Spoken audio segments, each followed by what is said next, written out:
வணக்கம் ஃப்ரெண்ட்ஸ். இந்த வீடியோவில் நம்ம எதை பற்றி பார்க்க போகிறோம்னா, கிரைண்டரில் பேரிங் போயிருக்கு. இது சுற்றினா கரமுறையான சத்தம் மட்டும் தான் வருது.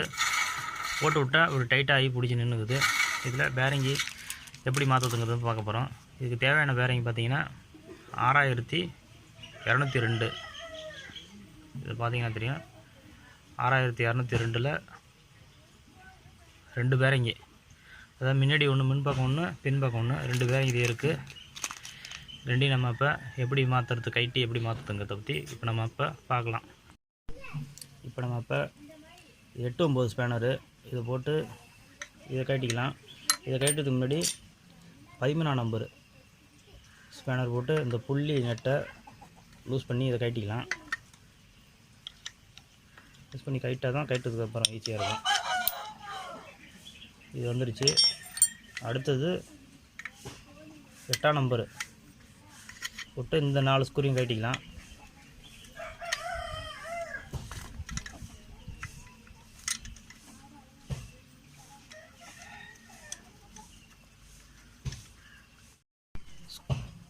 ஸ்க்ரூவையும் கட்டிட்டு இந்த கம்பியை உருவினீங்கன்னா வந்துடும். பார்த்தீங்கன்னா வந்துடும். அதுக்கப்புறம் என்ன பண்ணுறோன்னா, இந்த முன்னாடி இது தட்டுறதுக்கு முன்னாடி இந்த ஷாப்ட்டை சுற்றியால் 4 தட்டு தட்டிங்கன்னா பின்பக்கமாக லூஸ் ஆகிடும்.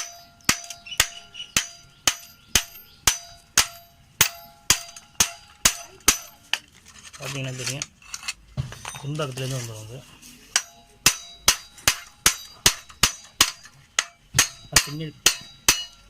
பின்பக்கம் வந்து லீஃப் இருக்கும், பின்பக்கமாக தான் கட்டி எடுக்கணும். இங்கே பாருங்கள், இது பின்னாடி வச்சு இது முன்பக்கம் பாருங்கள் எவ்வளோ ரெஸ்ட்டு இருக்குது.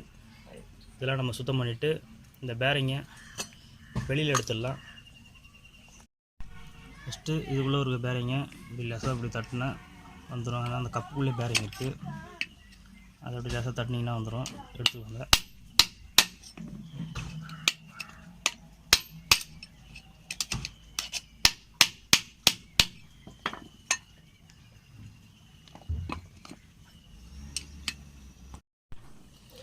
லூஸில் தான் இருக்கும்.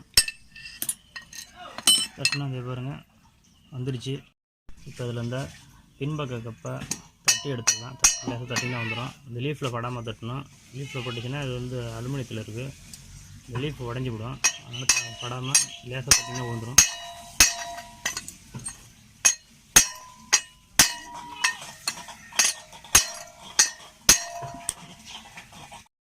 பார்த்தீங்கன்னா இதை தட்டினோடனே இந்த பேரிங் தனியாக வந்துச்சு. இந்த பேரிங்கில் தான் அதிக ஷேக் இருக்குது. இங்கே பாருங்கள், முன்னாடி ஆடுது. இந்த பேரிங் ஃபால்ட்டால் தான் இது வந்து கிரைண்டர் ஓடாமல் இருந்திருக்கு. இந்த ஒரு பேரிங் ஃபால்ட் ஆனாலும் நம்ம 2 பேரிங்கையும் மாற்றி தான் ஆகணும். இப்போ இதுக்கு என்ன பண்ண போகிறோன்னா, ஒரு புல்லர் நம்மக்கிட்ட இருக்குது. இந்த புல்லரை வச்சு இதை நம்ம இப்போ எப்படி கட்டுறதுன்னு பார்க்கலாம். இப்போ நம்ம இப்போ இந்த ஒரு புல்லரை இதில் லாக் பண்ணி கட்டிக்கலாம். லாக் பண்ணிட்டு மேலே நீங்கள் டைட் பண்ணிங்கன்னா ஆட்டோமேட்டிக்காக இது இழுத்துட்டு வந்துடும். புல்லரை லாக் பண்ணிடலாம். நீங்கள் இந்த புல்லரும் யூஸ் பண்ணிக்கலாம், இல்லைன்னா சீலிங் ஃபேன் கட்டுறதுக்குன்னு ஒரு டபுள் புல்லர் இருக்கும், அதையும் நீங்கள் யூஸ் பண்ணிக்கலாம். இப்போ நம்ம அதில் அந்த புல்லரை வந்து லாக் பண்ணிட்டோம்.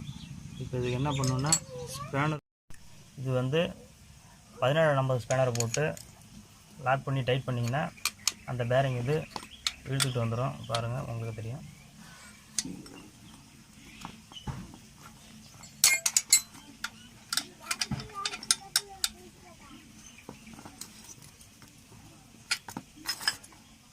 ஃபுல் டைட்டில் இருக்குது.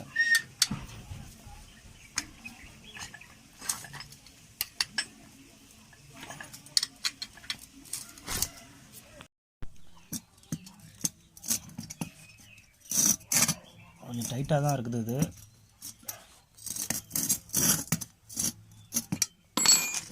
அட்ஜஸ்டபிள் போட்டுக்கலாம். அட்ஜஸ்டபிள்னால் கொஞ்சம் கை கொஞ்சம் கிரிப்பாக இருக்கும். டைட்டாச்சு. பாருங்கள், இதுலேருந்து வந்துருச்சு பாருங்க.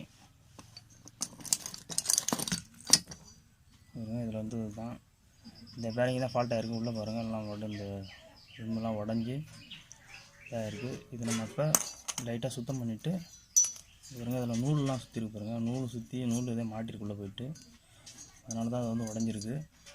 நூல்லாம் அடித்து க்ளீன் பண்ணிவிட்டு நம்ம இந்த புது பேரிங்கை அடிச்சிடலாங்க. ஒரு ப்ரஷ் வச்சு சுத்தம் பண்ணிக்கலாங்க. ப்ரெஷ்ஷை சுத்தம் பண்ணிவிட்டு ரஸ்ட் இருக்கான்னு பார்த்துக்கலாம். இல்லைனா டைட்டாக போச்சுன்னா நமக்கு அடிக்கிறது கஷ்டமாக இருக்கும். அதுட்டு இப்போ இந்த பேரிங்கை நம்ம மேல் பக்கம் ஒரு பேரிங் அடிச்சிடும். இதை அப்படியே இந்த பழைய பேரிங்கை மேலே வச்சு இது போகிற வரைக்கும் அடிக்கலாம்.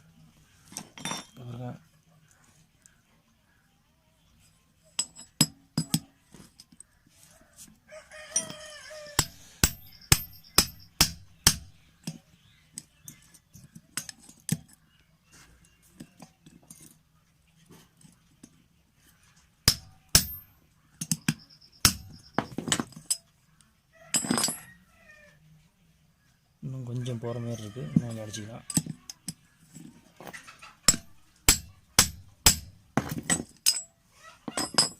பாருங்க இந்த பேரிங் போயிடுச்சு. இந்த பேரிங் எடுத்துக்கலாம். அதே போல் பின்பக்கமும் ஒரு பேரிங்கை போட்டுக்கலாம். இதுலையும் அதே போல் தான். இதை வச்சு ஃபஸ்ட்டு இதை தட்டிக்கலாம். இந்த அடி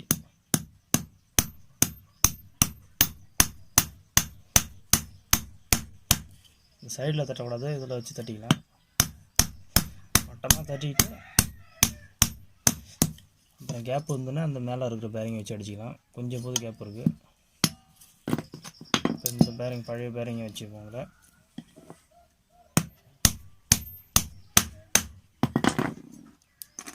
ஓகே, கரெக்டாக கேப் இல்லாத போய் பட்டுச்சு.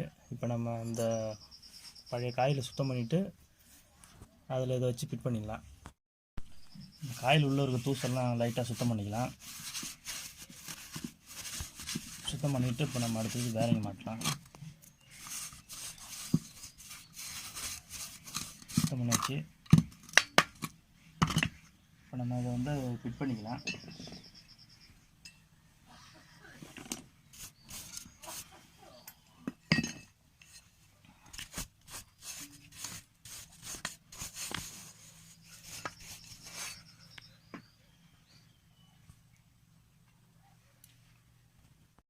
இப்போ என்ன பண்ணுறோன்னா, ஏற்கனவே ஒரு புஷ் ஒன்று இருந்துச்சு, அந்த புஷ்ஷை போட்டுக்கிறோம். அந்த புஷ்ஷு மிஸ் ஆகாமல் அதில் என்ன ஜாமான் இருந்ததோ அதை அப்படியே வச்சு போட்டுக்கிறோம். இதில் சும்மா லேசாக அழுத்தினாலே போகிற மாதிரி தான் இது இருக்குதும். ரொம்ப டைட்டாலாம் இருக்காது. இதை நம்ம டைட் பண்ணும்போது லேசாக கீழே ஒரு தட்டு தட்டுனா உள்ளே போயிடும். பார்த்தீங்கன்னா தட்டுனா போயிடுச்சு. இப்போ நம்ம இதை உள்ளே ஃபிட் பண்ணிக்கலாம். பேக் சைட்லேருந்து பேக் சைடு கேப் அதிகமாக இருக்கும். இந்த பக்கம் காயில் பார்த்திங்கன்னா இந்த பக்கம் இதை நம்ம ஃபிட் பண்ணிக்கலாம். இதுதான் லீஃப் வர சைடு. அதில் ஃபிட் பண்ணிக்கலாம். இது முன்பக்கமும் அதேமாரி உள்ள ஒரு புஷ் இருக்குது. இந்த புஷ்ஷும் மிஸ் ஆகாமல் பார்த்துக்கணும். ஓகே, டைட் பண்ணிக்கிட்டு இந்த போல்ட் ஸ்க்ரூ இருக்கு பாருங்க, இது 4 வரும். 4ஐயும் போட்டு இப்போ நம்ம இதை முடிக்கலாம். ஓகே ஃப்ரெண்ட்ஸ், இதை வந்து நம்ம இப்போ பேரிங்கை மாற்றியாச்சு. இப்போ பாருங்கள், இப்போ சுற்றினா அந்த ஏற்கனவே அந்த சத்தம் இப்போ வரல பாருங்கள். இப்போ நம்ம போட்டே செக் பண்ணி பார்க்கலாம் எப்படி ஓடுதுன்ட்டு. இப்போ நம்ம பாருங்கள், ஃப்ரீயாக ஓடுது. இந்த வீடியோ உங்களுக்கு பிடிச்சிருந்துன்னா லைக் பண்ணுங்கள், ஷேர் பண்ணுங்கள், கமெண்ட் பண்ணுங்கள், சப்ஸ்கிரைப் பண்ணுங்கள். தேங்க்யூ.